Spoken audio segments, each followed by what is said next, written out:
You are about to witness one of my favorite episodes of all time. We get to connect with serial entrepreneur, digital nomad, and extremely talented dancer, speaker, and entrepreneur, Johnny Lowe. We connected through a mutual friend out here in Toronto, but Johnny is currently in Asia living the digital nomad lifestyle, and his Kickstarter campaign just recently hit over $200,000 in sales. So their company is exploding right now. Very excited for you to hear about entrepreneurship, about struggles of living abroad and dealing with mental health challenges, and about finding your life's purpose.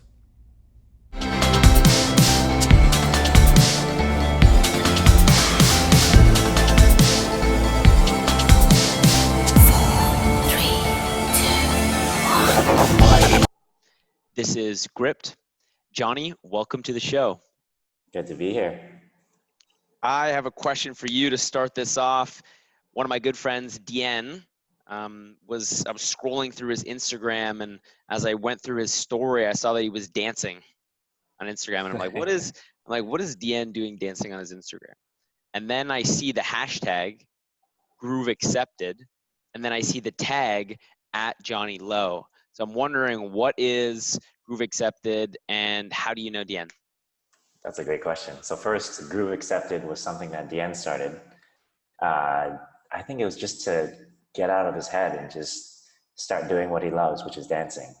And so who better to ask than me? Mm-hmm. And because I've been dancing for a while, so even though I'd been on the other side of the world for, I think, 3 or 4 months by that time, we were exchanging these dance challenges online.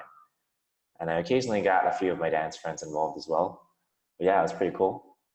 A good way to just like get up in the middle of a work day and just bust out on the on the condo floor.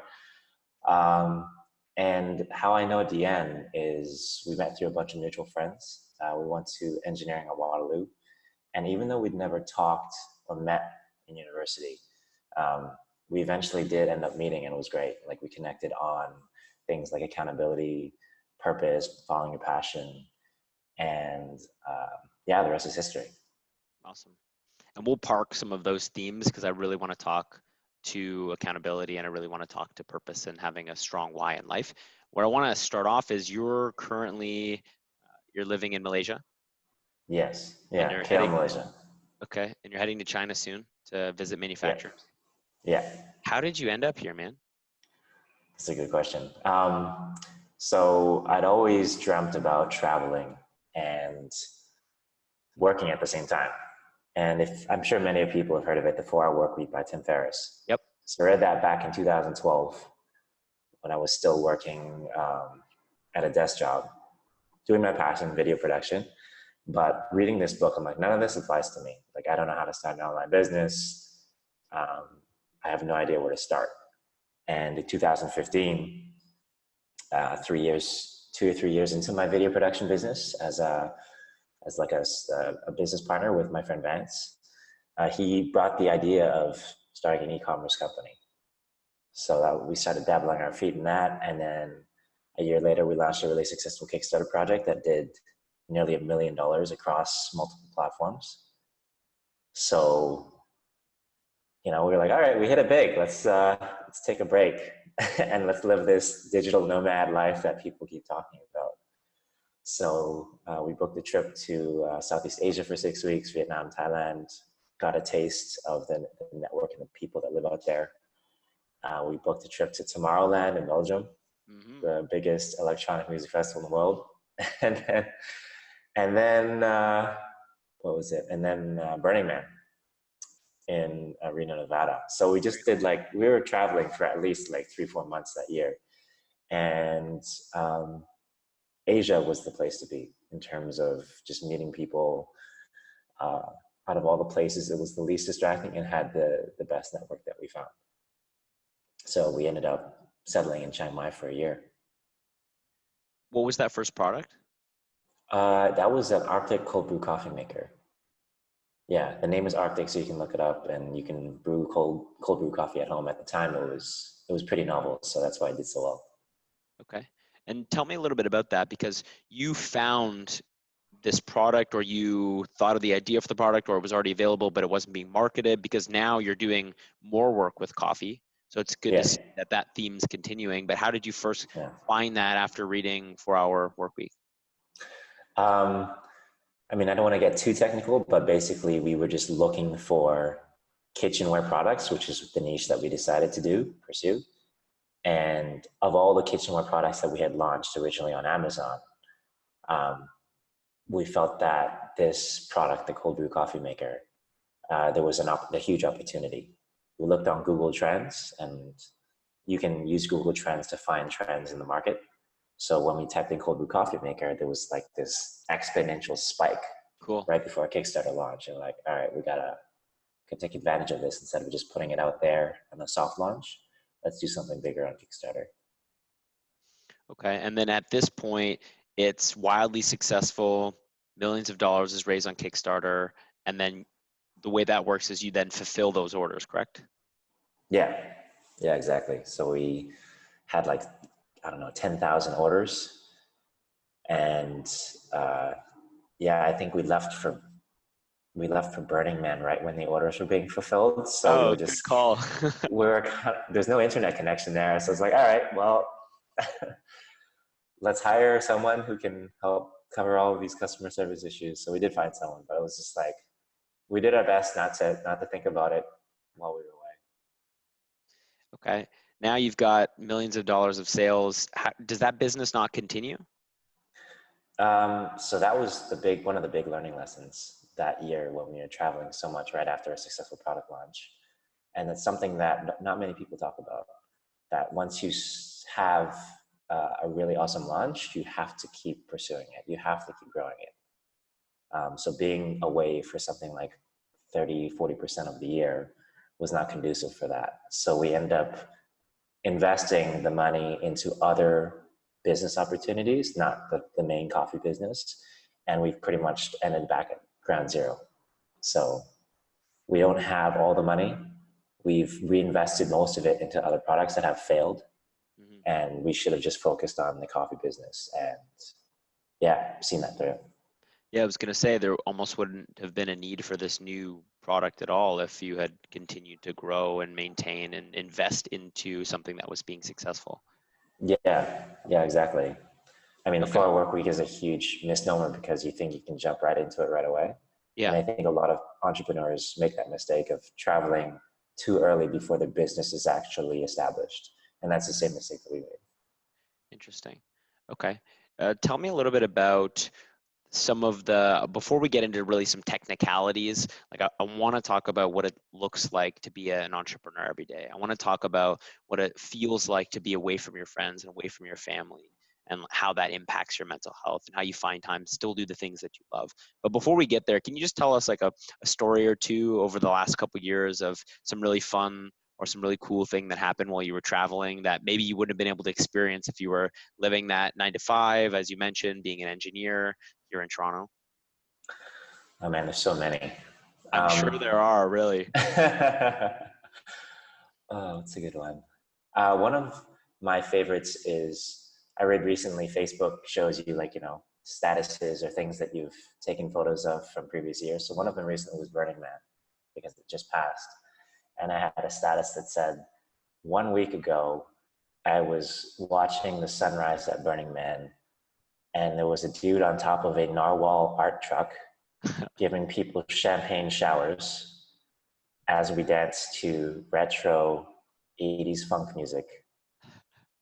Um, yeah, and I was like, where else I was personally dressed in a owl onesie, a baby blue owl onesie. So, you know, Burning Man is one of those magical places that not too many people get to experience, but because of all the work that we had done, we felt like it was a rewarding experience to give ourselves.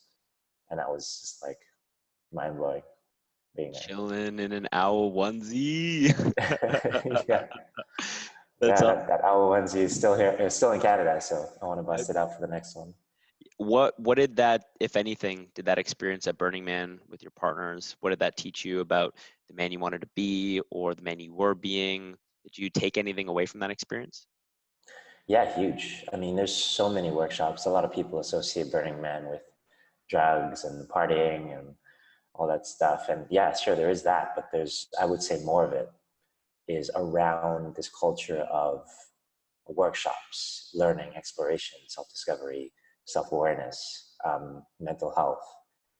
And a big recurring theme there is barriers. So not just barriers of like, okay, I'm a woman, you're a man, you know, how can we communicate even without words to establish what our barriers are, but also like emotional barriers with yourself, getting to know yourself, learning how to say no or yes. Um, yeah, I went to quite a few workshops, and you know, I think I went to a kissing workshop for obvious reasons, Hmm. and I didn't kiss anyone. I watched people kiss, and what I got from it was so much more than that. It was just being open-minded to the possibility of something that you never would have expected. And so being open-minded to learning something valuable, I learned the importance of being authentic to yourself, and also just being able to read how other people are feeling without words. So how do you communicate just through body language, through facial expressions, what you're feeling? It was really, really awesome. Yeah, would you go back? 100%. Going back next year if you want to join. It's funny you mentioned that, and this isn't something I wanted to talk about on the podcast, but I've enrolled a bunch of friends to do 2020. Oh, wow. So let's Okay. let's do it, man. I I have hope also done I hope that. it's not the first time we meet each other in person, but it wouldn't be a bad place to meet each other for the first time in person. I think it's the best place to meet someone in person for the first time. Okay, you'll get to meet the real me, and I'll get to meet the real you. Sure. Okay, awesome, man. Well, that's great. I want to talk a little bit about what it's like to be an entrepreneur. I want to, Yeah. that 4-hour work week book obviously inspired you to do something different, and so now you're living in Asia and you're building a second or third company. So tell us a little bit about what that actual day to day looks like, so we could talk about some of the challenges that come with that. Yeah. So, I mean, like you mentioned, I've had more than one business. And even within my current e-commerce business, I've had multiple ideas and multiple attempts um, at trying to succeed. And I wouldn't say by any means that I'm successful yet. Um, I'm thankful that I make enough that I get to travel and live as a location independent entrepreneur. Mhm. But yeah, my day to day is just being disciplined. That's definitely the biggest thing that I think a lot of people don't realize when you're out in a new place. There's a lot of new things to see, a lot of new food to eat, people to meet, and just being able to wake up on a regular basis, have my morning routine, so that I'm centered, I'm grounded, I'm not overly stressed. Start my workday at 8 a.m. and then work a full 8 hours. Yeah. Yeah. Dien and I talk a lot about morning routines. Can you give us an idea of what that looks like for you? Yeah. I mean, when I was more serious about it, I started waking up at 5 a.m., the 5 a.m. club. And what I did was I just set aside a full hour to myself. No cell phones. I usually set my cell phone to airplane mode before I sleep. And that way I don't wake up to a bunch of notifications and emails. It's just the most jarring thing mentally to know that, oh, someone needs me, but I can't touch it for an hour. So I just turn it off completely. When I wake up, there's zero notifications. And then from there, I do Wim Hof breathing. So I'll just do one cycle for anyone that doesn't know Wim Hof. It's just like cycles of deep inhales and exhales for about 20 or 30 full breaths and full exhales. Show Hold it for us. as long as you can. Show us. Yeah. Nice. So I do a Wim Hof cycle. I would do stretching, drink 2 cups of water, do some type of physical exercise, which I got to like 200 push-ups each morning, Fantastic. Fantastic. um, and read for half an hour. So all of that would take about an hour. Mm. So, but it set my day off really well. Like even if I work for 12, 14 hours, that like really kept me centered and focused, and I was still able to give time to myself each morning. Okay. Yeah, I want to go back really briefly to this idea of airplane mode at night and then for the first hour of the day. Where'd you get that from? Um, I'd read a few different articles, and I also read Hal Elrod's Miracle Morning, which is a really, really great book. But it's the importance of not one that's just like the health effects of sleeping next to your phone, like the radio frequencies, whatever it does, it's still largely unregulated, so people don't know what the effects are. So being able to sleep with your phone off and not sending whatever into your brain when you sleep is, I guess, a good thing.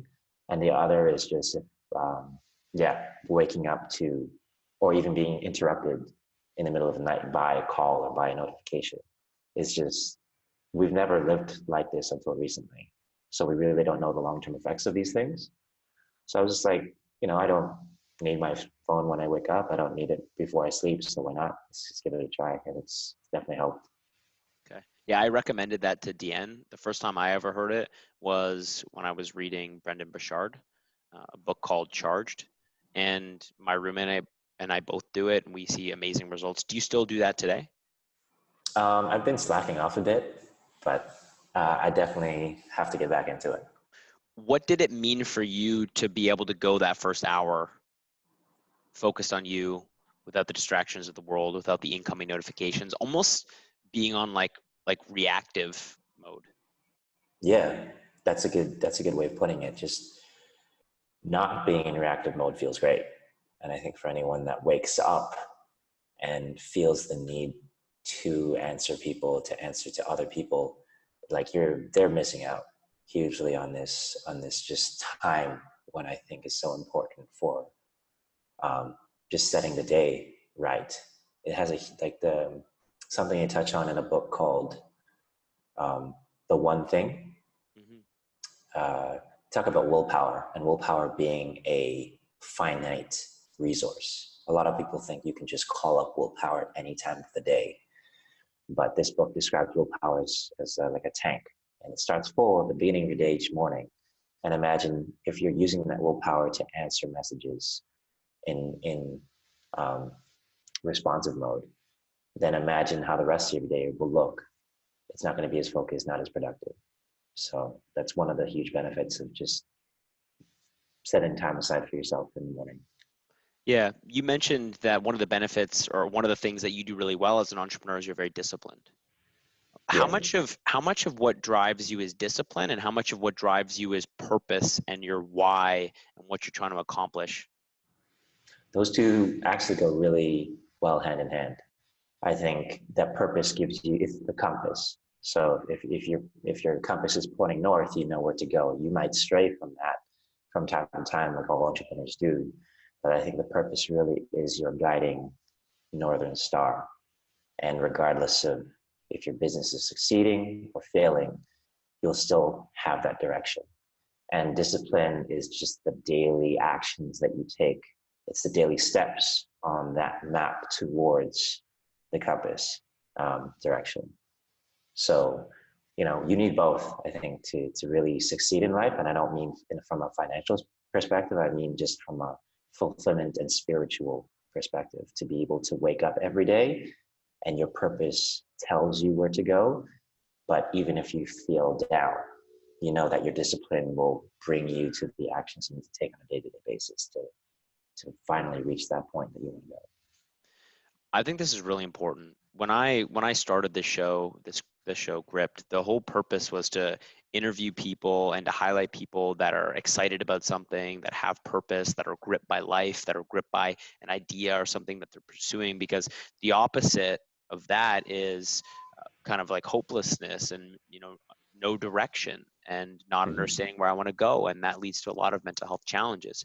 And so, what I'm wondering is about the story you tell yourself, because how passionate are you really about selling coffee glassware, or do you tell yourself a different story about what your real purpose is and your real passion is, and that's what drives you?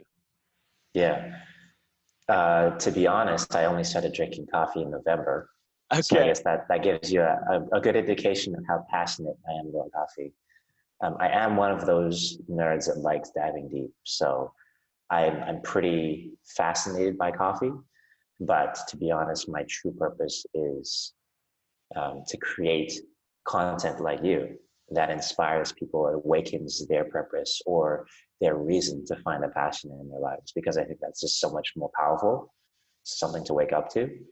And this is my first podcast, so just having the opportunity to speak with someone like you about something that I love talking about is just that's what keeps me going every day. And really, the coffee is just a means, a vehicle to create financial wealth.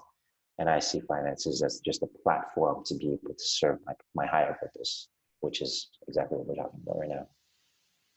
How does then higher purpose show up in your day-to-day life? Oh man. By the way, For this is an me, important question because this is what Dien was asking me to ask you. And he said, how do you feel personally? yeah. Plug to Dien. Dien, what's up, buddy? You're in this. You're in the interview. How do you feel about pursuing your business versus what he thinks is one of your, passions or purpose, which is filmmaking? Yes. Yeah. Well, to be literal, the two ways I pursue my passion while I'm doing this coffee business. One is uh, I try to steer my coffee business in the direction that serves my purpose. So creating content. I love creating videos regardless of what the content of the video is. So being able to create videos for my own brands is something that excites me. So we've been doing that a bit more lately, especially with the new Kickstarter. Had a ton of fun creating that video. But on the side, I'll also make weekly vlogs. So, one of my goals is to be some type of motivational speaker, whether it's in person on stage or whether it's through video like yourself. And so I can't become a good speaker unless I practice on a regular basis. So making those Facebook videos around topics that I'm passionate about really helps me to live that.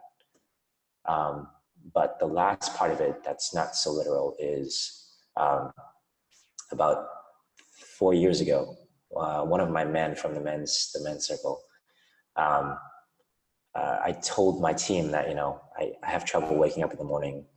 I'm not motivated, and one of the men told me, "I'm going to get on a call with you, and we're going to talk about finding your purpose and writing it down. And I'm not going to get off this call until you've written some type of purpose down." And so on that call, um, yeah, I wrote down my purpose, which was to travel the world and create inspirational video content that will inspire people to live to their higher purpose and bring that power and energy back to their communities and continue to inspire those people. And I wrote that down. And at the time, I was still doing my video production business, not so much e-commerce. And I was like, oh, but if I drop my video business, does that mean I'm leaving my passion behind? Because that's why I quit engineering. And my team member who's on the call was like, if you pursue e-commerce and drop your video, but you make more money faster, it allows you to pursue your true purpose sooner, then isn't that the same thing? So that's when I decided to shut down my video business and really go full force in e-commerce with the goal that I'd be able to create a recurrent revenue model that I can make money from in my sleep, which is the dream, and which I'd never be able to do with video production. And then, create this video content that allows me to fulfill my purpose. Mm-hmm. I'll say, just to give you some cred here, that you could tell a compelling story about what you've done already and monetize that on a stage. For sure. There's, tens of thousands, if not hundreds of thousands of people that are interested in the lifestyle that you created for yourself. Mm. And you did it successfully. And the best part is you screwed up. You screwed up and you're Right. still doing it. And now Yeah. you're learning from the lessons that you had in the past, and you're going to deploy all of those lessons in this new business that you've created. So this one's going to be, I know, even more successful than the last one. And then Mm-hmm. on the other side of that is going to be whatever you want. And if that's to tell a compelling story of how people can live their purpose, then I think you can absolutely do it, man. So I believe you've got the charisma, you've got the energy for it, you've got the work ethic for it. So I think you can absolutely do that, no problem. Thanks, man. I should hire you as my coach. Yeah. Well, hey, man, that man that stood for you, that's exactly what he did. Is he showed up and he said, "I'm gonna give a shit about this Yeah. man, and I'm gonna support him until he's not getting off this phone until he chooses his purpose." And we need more men standing for each other like that. We need more women standing for women like that. We need each other being there for each other and standing for each other. So I wasn't planning on talking about the men's circle, but I am curious how, if at all, do you stay connected to men that were in your circle today? How do you still support them, and how do they still support you? Well, I've been a part of the men's circle since 2014, November 2014, and to this day, even though I've been traveling for over a year now, I still do my buddy calls, my Amazing. weekly buddy calls. Yeah, recently they invited me to do a Zoom call actually into a meeting, but haven't taken it yet because of the time difference. But yeah, it's just an opportunity for me to be grounded. Just talking with someone who knows who I am, I've been working with for so many years, or even if it's someone new, we just know how to communicate with each other. And if we're having a down day, or if someone else is having a rough time, being able to support people in a community, I think is so important, and it's something that not many people get to experience anymore because we have social media, and we think that social media is the way we connect. But I mean, until you have a community that you can fall back on in times where you're really stressed, you're really falling apart. Um, it's something that I think everyone should have. Yeah, I couldn't agree more. I think the men's circles made a huge difference in my life, especially around my mental health. You mentioned that you're very purpose driven. You mentioned you've got relatively good routines. I watch your Instagram, so I know you have a bunch of healthy habits. You're expressing yourself through dance, you're exercising constantly. Super jealous, by the way. I used to be a gymnast when I was a kid, Oh, and I injured myself a few years back. That's prevented me from being able to do things that I love, like flips and handstands and stuff like that. But I'm connected to Dien and Jason, yeah. Jason Super Chan out in Toronto, and so they've helped. They've mentioned that they're going to hold me to account to getting stronger. But you Yeah. have all these great habits, and yet mental health is still a challenge for everybody, regardless of how positive your habits are. I saw on Facebook a few weeks ago you had posted something about having a panic attack. And I wanted to first recognize that you're willing to share that over social media so that other people can see the vulnerability. I really do see vulnerability as being a huge strength. What it does is it gives permission for people to say, hey, I'm struggling, and the only way we can be there to support someone if they're struggling with their mental health is if we know. And we don't know typically, unless we're really good at recognizing signs and symptoms, then we don't know. And so I want to say kudos to you for being open and transparent about that. And I was just wondering, how come you shared that? And also, what was that experience like? Yeah. So, I mean, the first part of the question is why did I share it? Um, well, I had been doing my Facebook vlog videos for I think just over a year now, and I've had other opportunities to share moments of vulnerability. So, having friends, even from the men's circle who suffer from anxiety, panic attacks, bipolar, depression, things like that, and either living in silence or not sharing it, but knowing the power behind it, because of how many people suffer from this in silence or in solitude. Um, I felt like it, it's just I should be doing this as someone who wants to be able to share on a more global stage about things like mental health, passion, self-awareness. These things are all the same. Just being aligned with yourself, being honest with yourself, I think it's all connected to things like anxiety and mental health. And so, yeah, the second part you asked was how did it happen? Yeah, Uh, how'd that experience? Yeah, how'd that happen? um, so I think it was just a manifestation of a lot of stress building up over the past year. So launching our most recent Kickstarter was no easy task, especially running low on cash, even having moved out to Chiang Mai to help stretch our runway. Um, yeah, we just put a lot of pressure on ourselves, me specifically, to make this a successful product. And so I did the 5 a.m. mornings. I was doing something like 12 hours a day consistently of work for like 3 months. And the month leading up, I was doing something like 14 or 16 or even more hours per day, to the point where like, I don't know if you can see it, but both my eyes started swelling up. And I thought it was an eye infection, but I think it's just from keeping my eyes glued to a screen for so long that the glands in my eyelids have started to clog, almost like pimples, and they just swell up. Okay. So there was that, and then just this fight or flight feeling, a constant fight or flight feeling, but ignoring it. So um, the day that I had the panic attack, it just, you know, it just happened. I was triggered in a moment of stress, and then I just started shaking. I started shaking uncontrollably. I just felt this swelling up in my eyes, like I'm going to cry, and these just very imposing thoughts. So I obviously had to just let go. I'm like, I'm not going to fight it. So I just started doing some meditation breathing, and this is the middle of the mall in Malaysia. Mm. So I just put myself to the side. My girlfriend was with me. She really helped, but I was just for like 40 minutes, 30 or 40 minutes. I was just heaving really hard, crying, like having these really depressing thoughts. And I'm like, yeah, this is probably some type of attack, like anxiety or panic. I don't know what it was. And then um, after sleeping it off for a few hours, I would still have these waves of thoughts. I think I bumped into my cousin that day in like the tourist area. I'm like, how is this possible? But he bumped it. He's like, hey, Johnny. I'm like, oh, fuck. I just tried to stay calm. And I just, like, in that moment, I'm like, oh my God, I feel like crying right now for my cousin.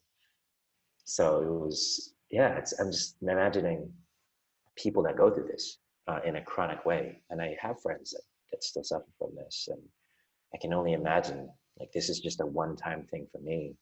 Like, what is it like for other people out there that go through this on a very consistent basis? I can't imagine like how, like what it's like. So just being able to share that experience, I think, knowing that people can talk to me, or that people can talk and open up about it on social media, I think is really important. What came from sharing that experience on Facebook? The support, yeah, I had people that I hadn't talked to about this um, just reach out to me in private messages or in the comments section, just offering to get on a call.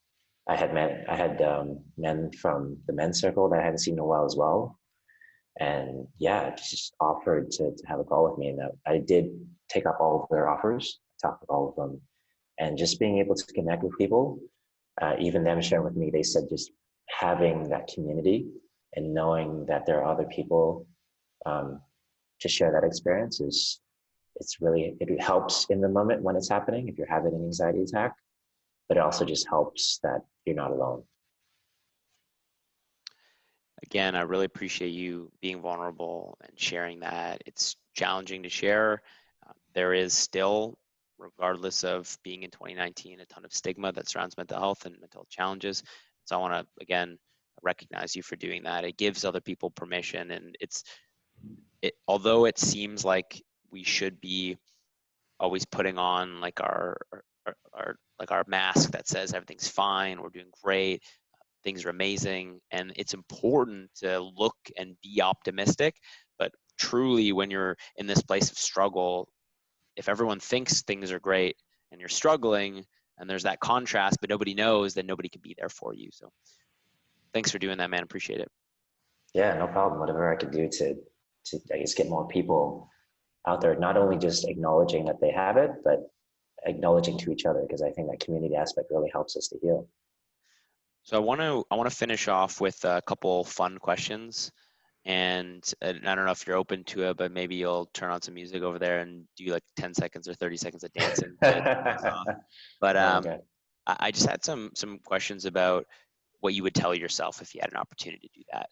So as an example, you're reading 4 Hour Work Week, you're about to take this first step into being a digital nomad. What would you tell yourself if you could go back and say, hey, Johnny, you're about to take this journey. This is what you should know. Oh, man. It's funny because I wrote this down on a piece of paper at Burning Man.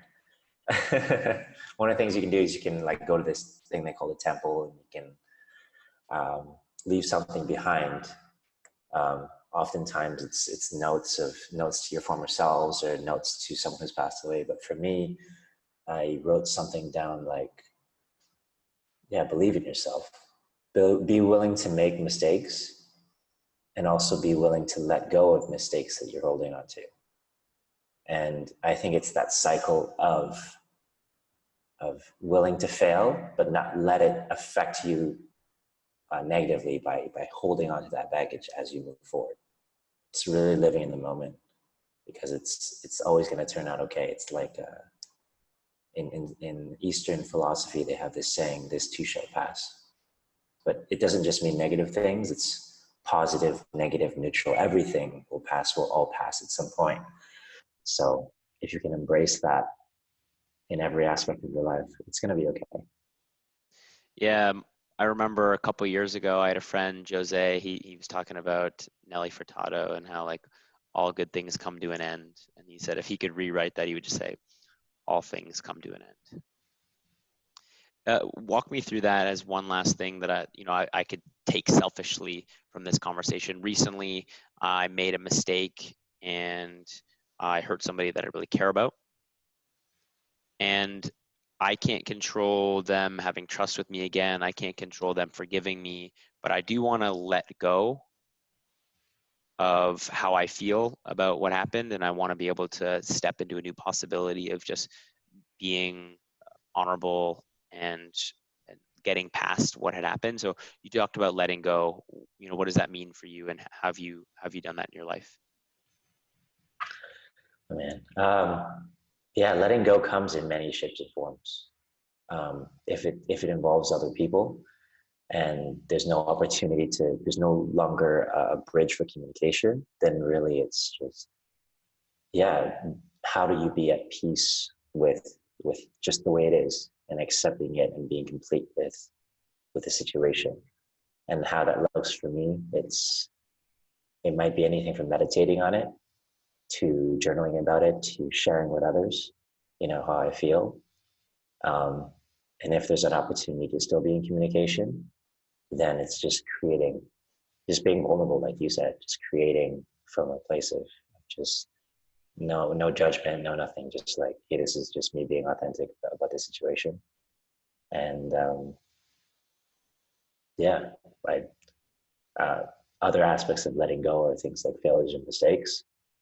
I think it's kind of like Vipassana meditation, just like being able to look at it and not feel attached to what happened. I think is very important. It's like having a negative thought, focusing on it, seeing it as a separate thing. You are not your thoughts, and knowing that it's just gonna pass. So if it's personal failure, yeah, I'll take that failure. I look at a photo of failure, like, wow, I failed at this, and letting it sit, getting those emotions, and just putting it, like literally taking the photo, putting it aside. Like, this does not affect me anymore. Okay, I appreciate that. Man. I'm going to close this off by giving you the space to share whatever you'd like. I get to direct the flow of this conversation for the last 30, 40 minutes. And I know that there's always something interesting, personal that's happened in people's lives, or something that's resonating with them at the time. So whatever is on your heart right now, whatever you want to share with the listeners, whatever you want to leave them with, the floor is yours. All right, no pressure.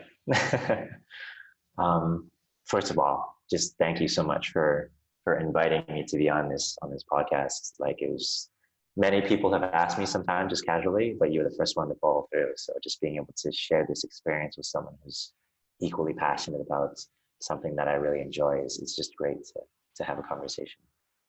And something that I'm really passionate about is life purpose. And a lot of people have asked me, something like 10 years ago when I discovered video production, um, you know, they asked me, like, Johnny, how did you find your life purpose? Like, you're lucky because it's easy for you to pick a job that you like, because you know what you wake up to every day, you know what you're excited about. And oftentimes when people ask me, how do I find my purpose? It's a really hard question to ask because I only have my own experiences to relate to. But more recently, when I started digging into this topic of how do you find your passion, how do you find your purpose, I realized that the aspect or the journey of finding your purpose is a whole thing in itself. Having your purpose doesn't happen by accident. And I used to think that. I used to think like I just found it, video production, there it is.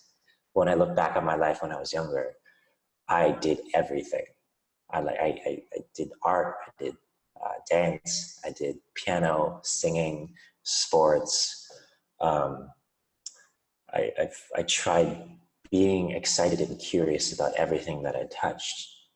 And I think being passionate about finding your passion is equally as important as finding the passion, or about having the passion itself.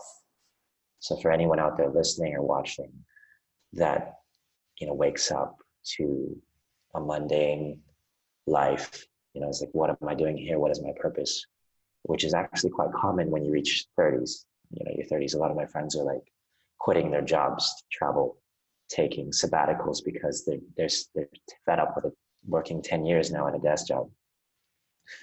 But I think that's the first step is the most important. Just letting yourself experience, these feelings, and then just being able to either quit your job, which is pretty extreme, or just taking time on the weekends to rediscover what it means to be excited, I think is so important. So one, having the open mind to know that this might not be what you're truly passionate about right now, and that something else could be bigger out there for you. And second, taking those actions. It could be small, it could be big, but really just taking that first step, and then having the discipline to continue searching and being passionately curious, I think is the next big mindset to take on. And once you find your passion, you'll know, or like most people, you won't know. And when people think that like, oh, if I pick it, I'm stuck with it for life. No, having purpose or passion is like a shirt. It could be a shirt. You could try it on and decide, oh, this shirt doesn't look good on me. I'm going to take it off and try a new one, right? You can pick painting and decide after 5 years, hey, I'm not excited about this anymore. Time to look for a new one. There's nothing wrong with that. That's the beauty of life. So a lot of people think that it's a very serious thing, but no, man, it's just life. Whatever makes you happy, go out there and get it. Johnny Lowe, thanks for being on the show, man. Thanks, Jonathan. Hey, do you want to do something fun to finish this off? I don't know. I'm scared. Take those headphones out, put some music on, and I want to see 30 seconds. Yo, this is groove accepted ? Oh my God. Gotta put me on a spot. We're doing it, dude. I'm in like a co-working space and people are gonna be looking. It's happening. Okay, I will do it for you, Jonathan.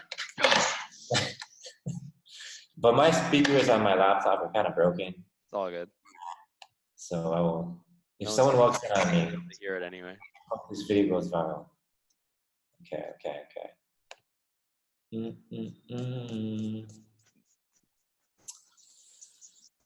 Yeah, this was fun, man. You did great. Thanks a lot. No, this is a ton of fun. Hopefully, I can do one myself one day. I think you should. People. I think you should. Especially considering you were inside of this giant network of people in Chiang Mai that were successful digital nomads. Yeah. I mean, if you want to connect with anyone there, you can definitely take the lead. All right. Last video. All right, here we go. Open. All right, I'm gonna put on a song. Let's get it. I can't believe I'm doing this. For anyone that ever asked me, know that it never, the shyness and self, like the shyness just never goes away. All right, we're good. Okay, let's get some.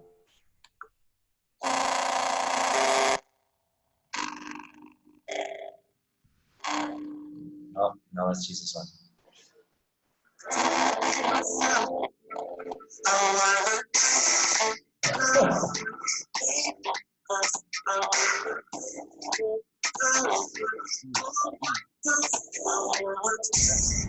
I'm layering this audio on top of the podcast because for those of you that are watching on YouTube or on Facebook or anywhere where you can see the video, you will notice that Johnny is an incredible dancer.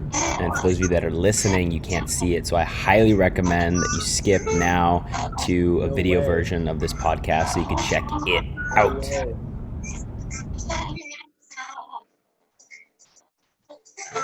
Yo, I thought Ian Gabriel was a good dancer. That is tight. Well done. Well done. Small teaser. Well done. Hey man, this was super fun. Really appreciate that. I am excited to get this out. I will let you know when it comes out, and I will also clip a few of those answers that you had and send them to you so that you can use them however you'd like. Okay, sweet. Thanks so much, man. All right, well, it's super late, so I'm gonna go to sleep.